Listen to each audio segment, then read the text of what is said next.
Caracas, Alexa, la influencer soldado Alexa Bueno. Espera. ¿Mapita con ojos? Así es. Güey, bienvenidos al Enecuilco. Bienvenidos a la casa de La casa de Emiliano Zapata. La casa de Emiliano Zapata. ¡Güey!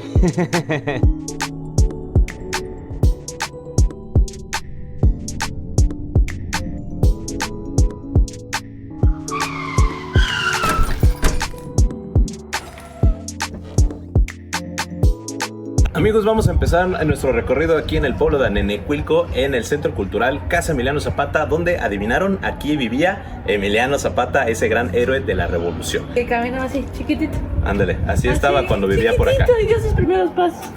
Se cayó Nos acompaña el día de hoy nuestra querida amiga, la soldado Alexa Bueno. Nos va a acompañar a aprender un poco de la historia de este gran caudillo, sobre sus hazañas militares y qué fue lo que hizo durante la Revolución Mexicana que lo llevaron a ser uno de los más grandes mártires de la Revolución. Los invitamos a venir a este centro cultural donde pueden apreciar unas grandes pinturas y dos grandes sillas de caballo, los cuales nos puede dar la idea de cómo es que vivía sobre caballos, al parecer. Y uno entiende muy bien su vida, de verdad. Sí. O sea, uno entra y lo ve, o sea, desde el acta de nacimiento puedes ver. O sea, totalmente. Hasta su fallecimiento. Así que acompáñenos para descubrir un poco de historia. Bueno, amigos, aquí atrás lo que tenemos ya es la casita original de Emiliano Zapata. Muchos imaginarán que pues tenía acá un palacio en Lomas de Chapultepec, pero no, la verdad este sujeto era bastante humilde, tenía su casita pues que podemos ver que era de adobe y piedra, muy rústico, muy tradicional.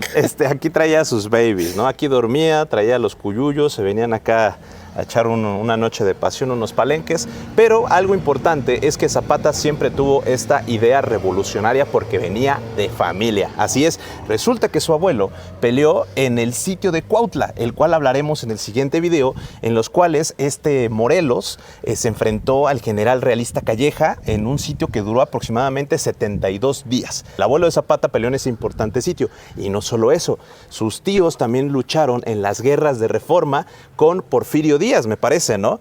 Justamente del lado de Porfirio Díaz y también durante la intervención francesa. Por lo cual, pues, Zapata venía ya de ideales militares positivistas, de, pues así, libertarios, sí, ¿no? Totalmente. Como que lo traían los genes, lo traía, ¿no? la sangre, así como que... La justicia social, la democracia, la libertad, todo eso eran sus bases. Así, Zapata era así como de chía, huevo.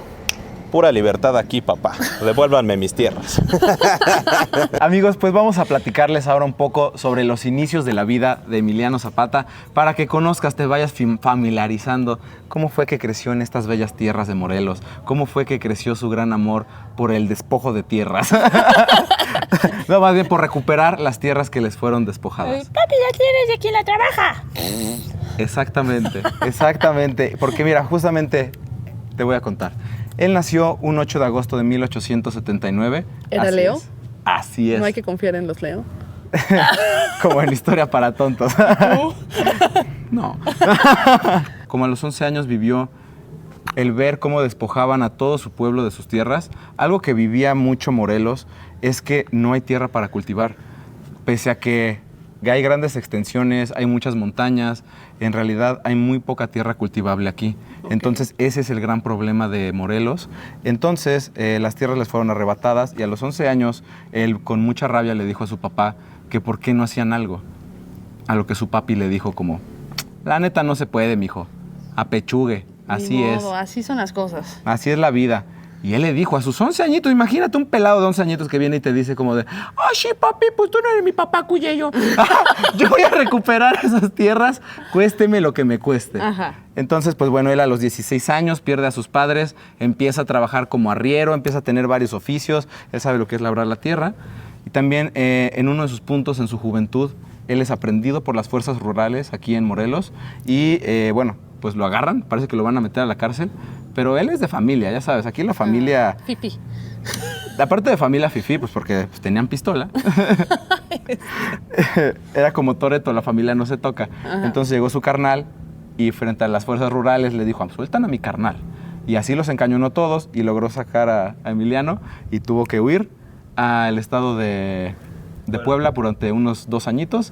Y bueno, después de ahí va a madurar, va a convertirse en un hombre, va a sembrar estas ideas revolucionarias dentro de él y entonces es que va a volver al estado de Morelos y ya va a empezar con su actividad política y militar, y eso ya te lo va a platicar más adelante el Mapita con Cara. ¡Guau! Pues resulta y recordemos que Emiliano Zapata tiene que huir a Puebla debido a que lo encarcelan y su hermano lo libera, ¿no? Ajá. Regresa 2 años después aquí en Nenecuilco y trabaja como peón, pero también se recluta en el ejército como soldado raso en la caballería porque el Igualito güey... que yo. Ah, no, en caballería no. Porque el güey era muy bueno montando caballo, era excelente.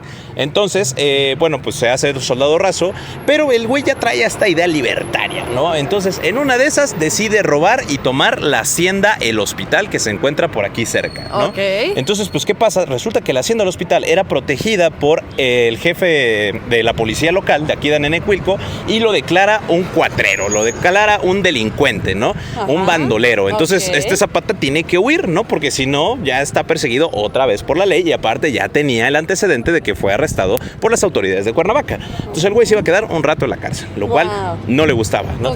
Así que, bueno, pues resulta que en 1910 decide organizar a los pueblos de Moyo no sé qué, que se me fue el nombre otra vez, de aquí de Nenecuilco y de Villa de Ayala, organiza como a 50 pelados y deciden saquear absolutamente todas las haciendas, deciden cortar todos los alambres, todas las divisiones y empieza a hacer una repartición de la tierra. ¿Por qué? Por sus huevos, porque era tierra robada y expropiada por los hacendados, ¿no? Y él dijo, la tierra es de todos. Y es de quien la trabaja. Eso lo dice después, llegaremos a eso ahorita. Pero bueno. Pero seguramente ya lo había pensado. Seguramente lo había pensado, no lo había puesto por escrito, ¿no? Okay. La idea ya estaba. Entonces, ¿qué pasa? Resulta que un pelado llamado Francisco I. Madero en 1910 promulga el Plan de San Luis, ¿en dónde crees? En San Luis, muy bien. Lo promulga en San Luis, en el cual desconoce la reelección de Porfirio Díaz y dice la frase sufragio efectivo, no reelección. Excelente. En el cual gracias a inicia la Revolución Mexicana. Bueno, pues resulta que en el Plan de San Luis, el artículo 3 dice que se propone el regreso de las tierras a los antiguos propietarios, lo cual llama muchísimo la atención a Emiliano Zapata debido a que eso es lo que él quería. Cerdo. Nos quedamos en que era muy importante para Zapata restituir las tierras a la gente, a quien la chambeaba. Ya hablamos sobre los problemas y ahora bien, vamos a hablar por qué le interesaba tanto. Y es que, como recordarás tú muy bien, yo sé que recuerdas bien, lo hicieron calpuleque. Esto quiere decir que era el jefe supremo del barrio de aquí de Nenecuilco, de Ayala y de... Moyotepec. Que son 3 lugares que están aquí muy juntos con pegados, ¿no? Ok. Entonces, a la hora de que pasa esto, le dan las cartas del pueblo. Haz de cuenta que le dan todos los documentos que van guardando generación tras generación. Y entonces él descubre que los dueños de la tierra pues son los pobladores y estos títulos de propiedad se los dieron desde el virreinato. Entonces estamos hablando de que en 1910 estaban peleando cosas que les otorgaron aproximadamente en 1600. Ya no tenía nada que ver porque obviamente lo entregaron los españoles. Claro. Y ya los habíamos corrido, ¿no? Pero de todas maneras necesitábamos un documento, un fundamento legal, y ellos se aferraron con todas sus fuerzas a ese documento. Que al final era el que les tocaba, ¿no? O sea, era lo que les merecían, sus tierras. Ni más ni menos, lo que marcaba el taxímetro. Exacto. Así nomás. Entonces, con documento en mano, papelito habla, tú sabes. Entonces, dijeron, ustedes hacendados, la neta, no son los legítimos dueños, somos nosotros. Cuando regresa en 1911, se viene y se adhiere aquí al Plan de San Luis. Él viene bajo el mando de un general que vino a poner Francisco I. Madero. Él se viene y se integra, pero es por ahí de marzo de 1911 que entonces este general, que está por encima de Zapata, Claro. muere. Ok. Y es entonces que nombran a Zapata el general del Ejército Libertador del Sur. Él agarra y ya una vez que tiene el control del Ejército Libertador del Sur, conquista Cuautla, eso está muy importante, vamos a ir para allá en un momento, o tal vez no. Conquista Cuautla y es en mayo, estamos hablando, marzo es el general, conquista Cuautla y en mayo, ¿qué crees? ¿Qué creo? Porfirio Díaz sale exiliado de México. Y esto quiere decir... Que ya, la libraron. ¡que se acabó la revolución! Ya, se acabó este video. Vámonos a la chingada de aquí. Ven, todavía ¿No? acabamos. ¿No se acabó la revolución ¿No? en 1911? No, ¿Con la salida de sí, Porfirio no sé. Díaz? No, ¿verdad? No, pues todavía no. Entonces retomamos. No se acabó aquí la revolución porque Porfirio Díaz, aunque salió del país, no se acabó esta mierda. Siguió. Y lo que siguió después es la segunda fase de la Revolución Mexicana, que empieza cuando Francisco y Madero se tardó mucho en repartirle las tierras a los trabajadores. Y es entonces que Zapata dijo: papi, a mí me tienes que cumplir ya un mes. O sea, la cosa es que no le dio a Zapata las tierras como se lo prometió en un inicio. Le dijo: oye, sí va a ser, pero es paulatino. Y esto a Zapata lo desesperó, y fue entonces que promulgó el Plan de Ayala, donde nombra no menos de 7 veces traidor a Francisco y Madero. ¡Wow! Así es. Oigan, un dato súper curioso de Emiliano Zapata es que igual no lo saben, pero para 1914, no sé si lo sabías, pero él llegó a tener más de 27,000 elementos en sus tropas. A su madre. Sí, era muchísimo, de verdad. Ya que tenía conquistado aquí Morelos y partes de Guerrero, tenía más de 27,000 elementos. ¿Y eso cómo se vería? Si los hubieras en tanques, ¿cuántos tanques serían? A ver, ¿cómo cuántos caben en el Estadio Azteca? Ay, 100,000.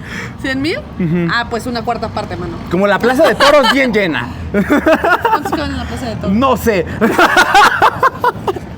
Hubiéramos buscado eso antes de decir este dato. Ahí nos ayudará el editor a poner algo que seguramente nos va a regañar. Todo eso se cargaba. Sí se la chupaba. ¡Este vato! Ay, muchachos. El pato. Bueno, amigos, ya después de esta breve pausa, pues ¿qué pasa? Resulta que cuando Francisco y Madero ya asume la presidencia en 1911, pues Zapata se reúne con él y le dice: ¿sabes qué? Ya vamos a levantar las armas, no queremos más guerra, si prometes que cumplas la repartición de tierras en Morelos. Francisco y Madero le dice como dijo Carlos, pues es paulatino, o sea, aguanta tantito, ¿no? O sea, esto va, pero lento. Con calma. Tenemos tiempo. ¿Cuál es la prisa? Claramente. ¿No? Pues resulta que durante este tiempo los hacendados se vuelven a reorganizar y vuelven a obtener sus haciendas, ¿no? Entonces Zapata le dice a Madero: ¿sabes qué, güey? Te invito a Morelos para que veas las condiciones precarias en las que vive pues toda la población campesina. Francisco Villa acepta, entonces se viene a Morelos y ve y dice: ok, sí está culero, ¿no? Sí, en efecto, sí está de la verga. Para que Villa lo dijera, sí. Ok, te creo, ¿no? Se reúnen en la Ciudad de México y Madero dice: ok, vamos a dar la repartición de tierras, pero ¿qué crees, Zapata? Tú fuiste una muy buena persona y en recompensa te voy a regalar una hacienda. Zapata se ofende cabrón porque dice: güey, yo me levanté en armas no para que me regalaran tierras, sino para poder repartirlas entre la población de Morelos, ¿no? O sea, ¿qué pedo? Y ya le dice a Madero: o me cumples, y azota su carabina 30-30 así en la mesa del presidente y le dice: o me cumples o nos agarramos a zapes. Vamos a ver quién nos apesta más la carabina, ¿no? Así dice, ¿no? Y le dice: y si no, usted y yo nos va a llevar la chichicuilotes, una cosa así dice, ¿no? O sea, nos va a llevar la chingada. Pues Madero dice: ah, sí, güey, muy huevudo, pues nos va a llevar la chingada, ¿cómo ves? Pues entonces declara a Zapata persona non grata y empieza otra vez la segunda fase de la revolución, donde Zapata se levanta en armas contra Madero, aquí en Morelos, para poder, pues, cumplir la repartición de la tierra y promulga el Plan de Ayala de 1911, donde desconoce a Francisco y Madero como presidente y asume a Pascual Orozco como el jefe líder supremo de la Revolución Mexicana, lo cual pues es muy impactante y muy cabrón, pues porque Madero no se la esperaba. ¿Qué crees? Pues sí pasó. Así que lo apodan. Empieza una campaña de desprestigio contra Zapata, debido a que estaba siendo muy popular, y lo apodan Atila del Sur.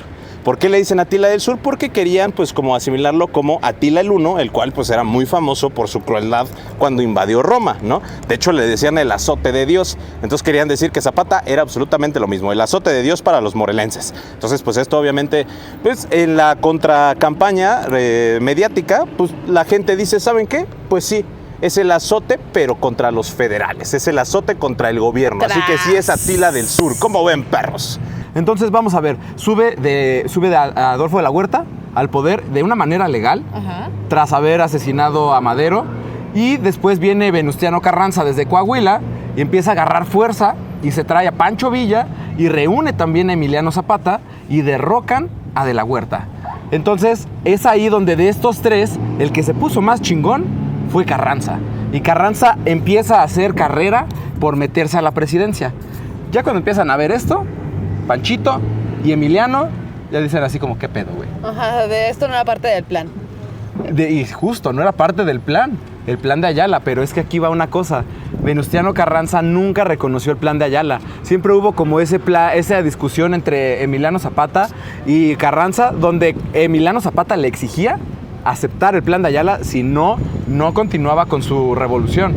Ya después de ahí tuvieron muchos ires y venires. Al final se juntan, pero pues bueno, se traicionan al final. Y al final de Como todo, en toda esta historia de la revolución, básicamente.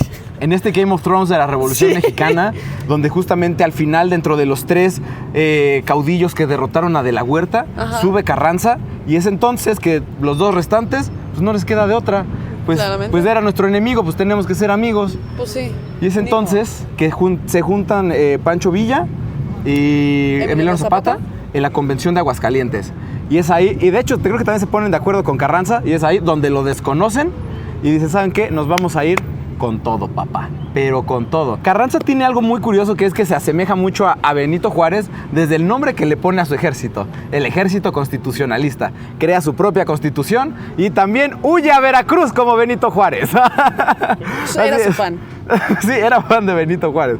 Entonces trasladó el gobierno a Veracruz porque en noviembre del 1914 es la icónica entrada del ejército zapatista y del ejército villista a la Ciudad de México. Algo muy curioso también entre los ejércitos zapatistas y villistas es la gran diferencia en el tamaño de los caballos. Así es.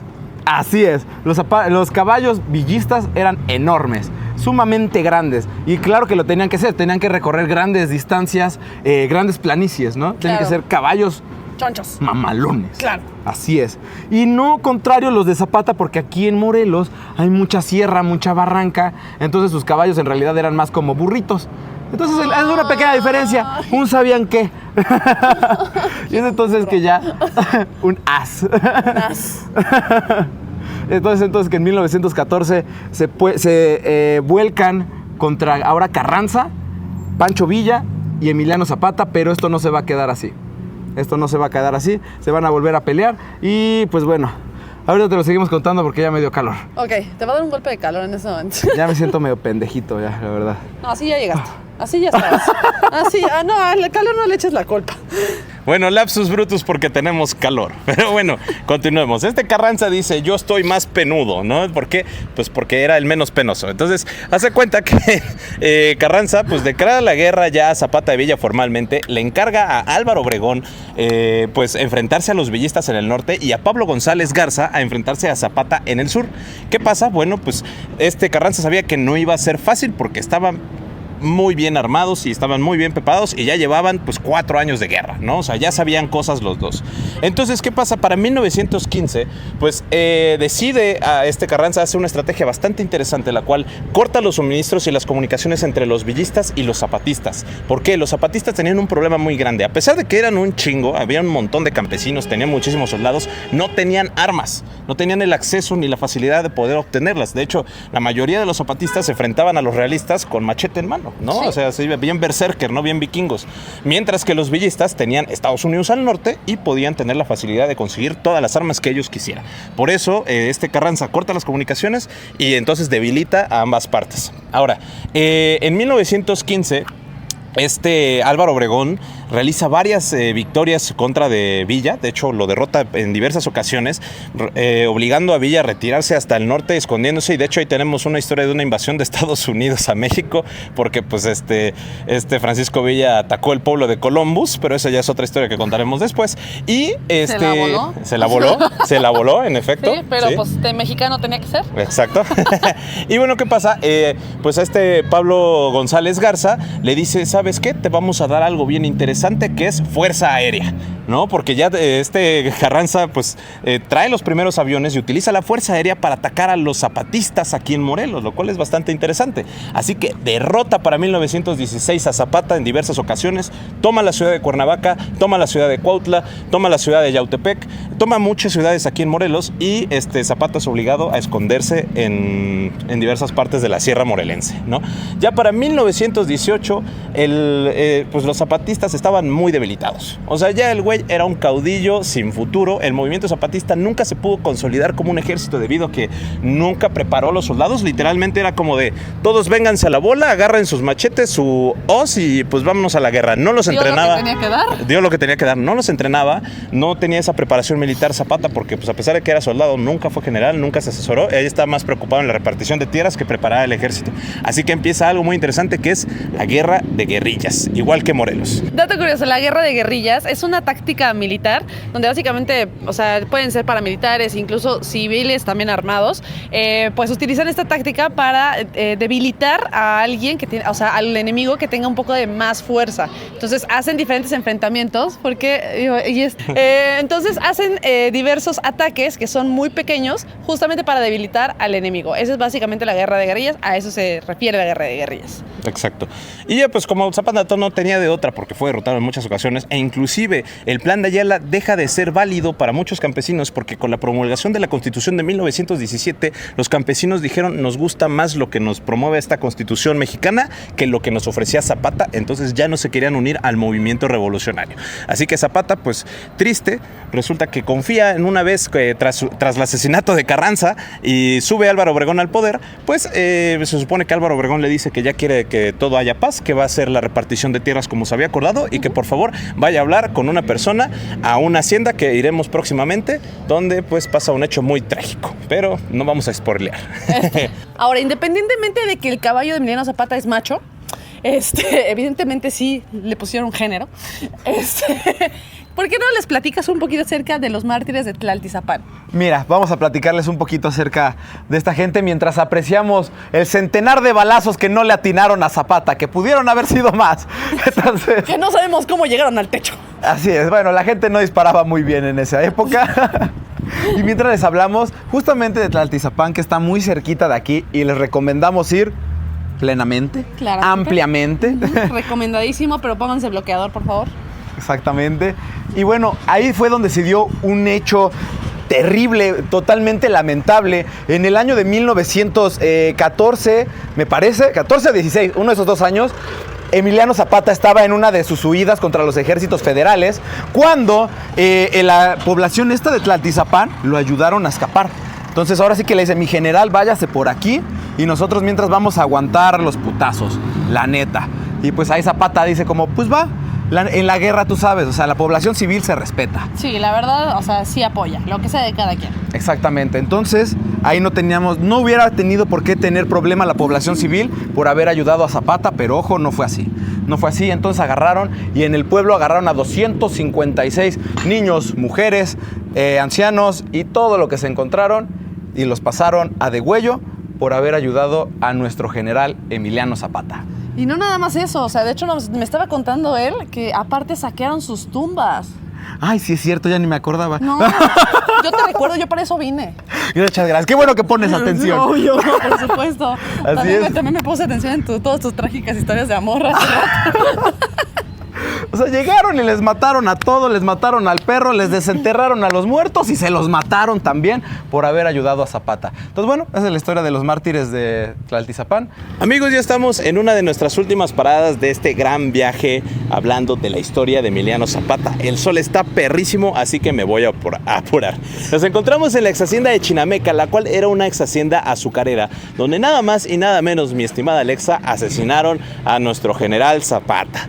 Tristemente. ¿Cómo fue esto? Bueno, resulta que un güey apellidado Guajardo le dijo a Zapata que estaba descontento con Carranza y con Pablo González, que él era un general gonzalista y que quería pasarse del lado de Zapata y ayudarle a continuar el movimiento en contra de Carranza. Zapata dijo, ok, pero no te creo porque no soy pendejo, ¿no? Ajá. Entonces quiero que me des unas pruebas para saber si sí estás de mi lado. Entonces Guajardo, con la autorización de González y con la autorización de Carranza, manda a fusilar a 50 soldados federales a la vista de Zapata, para que Zapata pues justamente le crea que sí es cierto que estaba ya de su lado. Resulta que Guajardo, pues ya le manda a fusilar a estos soldados, Zapata le cree, y pues Zapata dice, ok, entonces nos vemos el 10 de abril en la ex hacienda de Chinameca para que pues hablemos los términos de nuestra nueva alianza, porque aparte le prometió que le iba a dar municiones, armas y recursos, ¿no? Entonces pues ya se viene en la mañanita, Zapata acampa en las afueras de Chinameca, deja a todos sus soldados y la condición era que únicamente llegara acompañado con una pequeña escolta. Ahora, los generales de Zapata le dijeron, no vayas tú solo, güey, o sea, neta, puede ser una trampa, pero Zapata era confianzudo y dijo, yo confío en mi nuevo compa Guajardo. Lo he visto una vez en la vida, yo creo que es alguien confiable. Mató a 50 soldados, lo hizo bien. Mató 50 soldados, hicimos match en Bumble. Yo creo que es válido y es creíble. Pero ¿qué pasa? Resulta que... fue catfish. Resulta que fue un catfish. ¿No? En verdad Guajardo era malvado, ¿no? Sí. Era Bad Guajardo. Ajá. Entonces pues ya resulta que vienen aquí donde se supone que este Zapata pues cruza este arco de aquí de la ex hacienda de Chinameca y pues al toque de un clarín anuncian, se supone que los honores de la llegada del general Zapata, pero en verdad fue la orden para que los soldados que estaban escondidos en los techos salieran y ¡pacam, pacam, pacam! Como al cancerbero, pues lo desvivieran, lo autosuicidaran, ¿no? Entonces, pues ya este Zapata recibe 20 impactos de escopeta, lo cual pues hace que lo asesina, yo creo que sí. Sí, digo, con uno queda, Pues yo creo que era alérgico a los escopetazos, por eso pues le hizo tanto daño. Sí. Entonces, pues ya le dan 20 escopetazos, dice que antes de caer de su caballo logra sacar la pistola para poder defenderse, pero un disparo se lo tira y bueno, finalmente cae muerto nuestro generalísimo Zapata el 10 de abril de 1919. ¿Cómo ves? Así, de hecho, aquí dice la plaquita que justo este fue el lugar donde cayó desvivido nuestro general Emiliano Zapata Salazar. No, obviamente no es algo que podamos confirmar, ¿verdad? Pero nosotros asumimos que ahí se pueden ver todavía impactos de bala, que creemos que esto está muy bien conservado, o sea, decidieron sí conservarlo muy bien, pues para estas cosas históricas, para que pudiéramos venir a grabar. Exacto. Así que muchas gracias, Zapata, por morir en este lugar tan hermoso. Y muchas gracias a los que lo conservaron muy bien.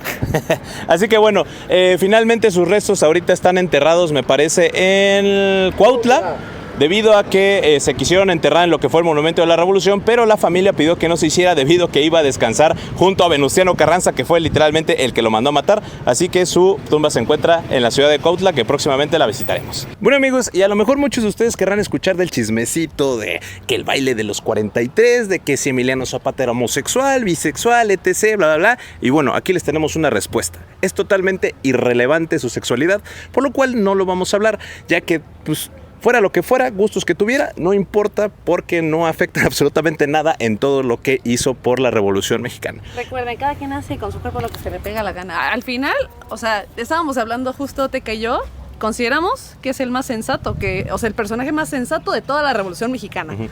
Así que pues mucha gente de derecha, panistas, podrían desmeritar mucho de sus acciones por sus preferencias sexuales. Así que nos vale madres lo que haya sido, haya disfrutado su vida, ojalá que sí, y yo creo que sí. Así que pues eso no se va a tomar por acá. Amigos, nos encontramos ahora en una zona muy difícil para llegar, solamente para venirles a enseñar una tienda de raya. Alexa, ¿sabes qué es una tienda de raya? Más o menos, pero cuéntamelo todo. Pues mira, las tiendas de raya constan de la época de la Revolución y estaban ubicadas en las haciendas. Ajá. En las haciendas eran lugares donde trabajaban los campesinos, donde entonces los hacendados tenían muchos terrenos grandes. Ahí era donde se cultivaba. Eran los dueños de todo el estado de Morelos, divididos en haciendas, y ahí trabajaba todo el pueblo. Ellos tenían que comprar su comida, su ropa, todo lo que necesitaban para vivir en este tipo de lugares, que eran tiendas que vendían a sobreprecios. Y además ellos ganaban pues muy poquito, ¿no? Algo más o menos como casi lo que no pasa actualmente, ¿no? No sé qué se nota. Como que tienes que ir a pedir créditos y después de verle a las tarjetas. Ajá. Así es. Ya llegaron por nosotros. Ay, no. Y yo voy para arriba. Perdón, sí me espanté. Perdón, ver trocas sí. En estos lugares. Alexa, ver trocas. Alexa, correr. Ok, ahora, yo tengo una pregunta. Ok, se les generaban unos intereses enormes por estarles dando créditos para conseguir alimentos, ropa, etc. Si no pagaban, ¿qué pasaba? Si no pagaban era muy fácil. La verdad es que los hacendados tenían un corazón muy bondadoso y les decían, no hay ningún problema, solamente que te voy a anotar tu deuda y se la voy a heredar a tus hijos. Tú no te tienes que preocupar por eso. Tus hijos se van a preocupar por lo que tú les dejes, que es tu gran deuda. Ahora también, como nos venía platicando Teca en el camino, no vamos a quitarle el crédito por esto.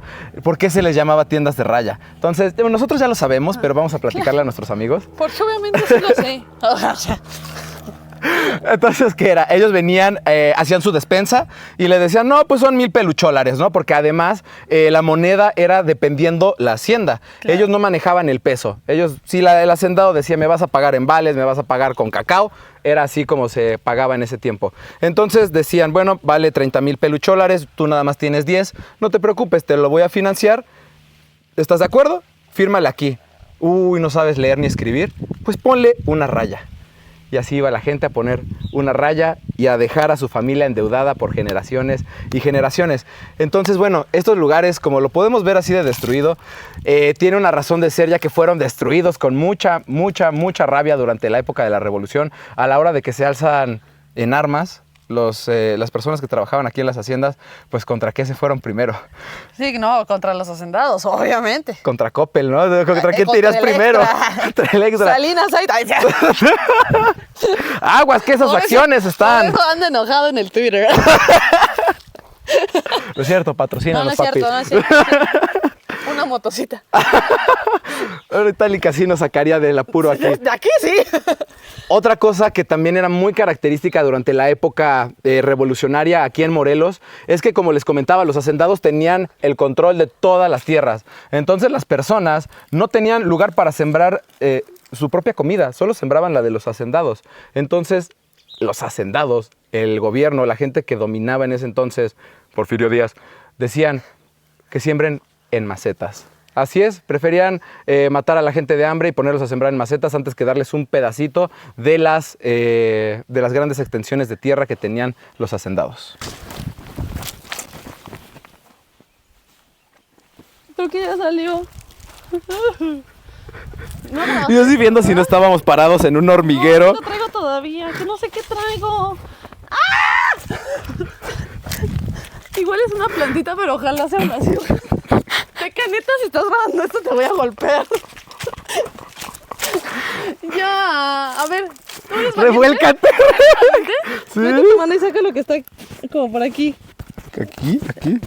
No sé dónde está, ya no. ¿Ya se cayó? Ya. Guácala, ¿qué era? ¿Una bolita? Sí, no, creo que era Horrible. una hojita. Llevo con eso desde creo que la iglesia. Nos atacan. Las bolitas con piquito. Amigos, Alexa, estamos por fin terminando este video y nos encontramos ahora en la gran zona arqueológica de Ollintepec. Así es, como podrás ver, esta gran y floreciente zona arqueológica, que no se encuentra abierta al público porque es demasiado esplendorosa, data más o menos del año 1500 antes de Cristo, sus primeros pobladores. Más o menos ya por el año 1200 antes de Cristo llegaron un grupo que se conoce como Olmecas. Te recomiendo que veas nuestro video de Chalcatzingo, de todos ustedes, para que se informen un poquito más de estos grupos. Ellos dominaron toda esta zona, todo el valle. Antes que nada, también se me olvidó decirles, la zona arqueológica de Ollintepec significa Cerro de Movimiento. Fue fundada a la sombra de un cerrito, ese de allá, que está atrás de ustedes, es el Cerro del Olinche. Entonces, pues bueno, ¿Y qué civilizaciones había aquí? primero que nada, Olmecas, por ahí del año 1500, 1200. Después pudieron haber sido Olmecas xicalancas, que eran como sus primos, pero en realidad no tenían nada que ver. Después, posteriormente, fueron los tlahuicas. Los tlahuicas ya eran una de las tribus nahuas. Ellos estuvieron aquí ya en el periodo clásico. Yo sé que sabes muy bien de eso. Claro, por supuesto. Qué bueno que traigo lentes oscuros para que no vea mis ojos. Exactamente. Ajá. Y yo, dímelo todo te estoy entendiendo perfecto. Ajá. Exacto, y como bien sabrás, los grupos tlahuicas pues fueron dominados por los grupos mexicas. Entonces hubieron esos Sí, me acuerdo. principales grupos Mi abuelita me de contó. ocupación. Algo que está bien padre de aquí y que pues, si puedes ver ahí muy claro es cómo las piedras con las que están hechos los basamentos, que ahorita nuestro camarógrafo se puede acercar, es piedra de río. Sabemos que es piedra de río por la forma de la piedra, que es redonda. Las piedras de río, pues como el agüita pasa y van rodando, tienen esas formas redondeadas. No es común verlo dentro de los basamentos, normalmente utilizaban como basalto, pero como aquí estamos también junto con Pegado, con el río Cuautla, entonces fue que sacaron las piedritas de ahí y se hicieron acá su ciudad. De hecho, Carlitos me andaba chismeando que eran 14 asentamientos. Exactamente. 14 asentamientos que los avisaron en 1970, ¿no? Así es. Y una vez más, la zona arqueológica está debajo del pueblo. Y bueno, ya como prólogo del video podemos ver justamente las escaleras que les comentábamos. Antiguamente estas eran las escaleras del antiguo Palacio del Tlatoani. Podemos ver justamente las dos alfardas, las escalinatas. Es totalmente prehispánico. Todo este tipo de construcciones nos parecen incluso de origen, de influencia teotihuacana. Y pues bueno, ya saben, abajo de una iglesia casi siempre hay uno de estos templos. Yeah. Y ahora sí, el verdadero final de este video, mis amigos. El final de finales. Porque al parecer no sabíamos que podíamos pasar aquí, el cual es el basamento de que antes era el Palacio del Tlatoani de aquí de Olintepec. Ahora, un dato curioso es que las ruinas que vemos aquí atrás no es del palacio, sino que era de una antigua iglesia, mi estimada Alexa, que fue construida en 1533 por frailes franciscanos. Esa es la primera vez de todos nuestros viajes que vemos una iglesia en este estado. Significa que no respetaron absolutamente nada y no tenemos ni idea de qué le pasó y por qué está, pues, tan destruida. Así que, y bueno, por si no lo sabes, era muy común que justamente se construyeran todas las iglesias en la época de la colonia sobre las principales basamentos. Entonces, entonces, donde veas una iglesia en algún pueblo antiguo o en una ciudad, significa que abajo seguramente había un basamento prehispánico. Lo podemos ver en Cholula, lo podemos ver en la Ciudad de México con la catedral, lo podemos ver en... ¿Dónde, Carlos? Bueno, en muchos otros lados que seguramente el editor las va a poner aquí, porque ahorita ya se nos olvidó. Así que bueno, pues hasta aquí termina este video del día de hoy. Muchas gracias por acompañarnos aquí en esta gran aventura con nuestra compañera Alexa. Bueno, ¿nos puedes decir tus redes sociales para que te vayan a seguir? Claro que sí, en redes sociales me encuentran como @soldado_Alexa. Bueno, oye, yo tengo una pregunta que hacerte. Rápido. ¿Tú qué? O sea, al final que te encanta esto de la historia, venir a las zonas arqueológicas y todo esto. Saquearlas y así. Sí, claro, obviamente. Son necesidades fisiológicas. Sobre ellas. ¿Tú qué piensas del trato que se le da a todo eso? De que no se les cuida, no se les da mantenimiento, no se puede entrar. Pues la verdad es bastante triste, ¿no? O sea, porque por ejemplo podemos ver que están bastante abandonados estos lugares. Lo vimos ahorita en el basamento que fuimos antiguamente, donde se supone, y como tú nos dijiste, había 14, ¿no? 14 basamentos en los cuales pues es la historia de este pueblo, que tristemente debido a la incompetencia de algunas autoridades y también la falta de responsabilidad del pueblo, que digo, no tienen la culpa porque pues, necesitan vivir en algún lado. Actualizar sus casas, ¿no? Pero justamente, pues sí, estaría bueno que movieran a todos, no es cierto, que los desplazaran. Que hay que sacar a todo el mundo de aquí. No, o sea, sería muy bueno generar un poco más de conciencia para que justamente podamos preservar estos lugares y seguir aprendiendo de nuestra historia, que es muy importante conocerla. ¡Aplausos! Yeah. Así que bueno, raza, nos vemos en el próximo video la próxima semana, porque sigue esta historia de Zapata y aparte vamos a ver algo bien verga que es el sitio de Cuautla también con Alexa. Así que bueno, nos vemos. Bye. Y yo la próxima semana voy a traer la misma ropa. Exacto.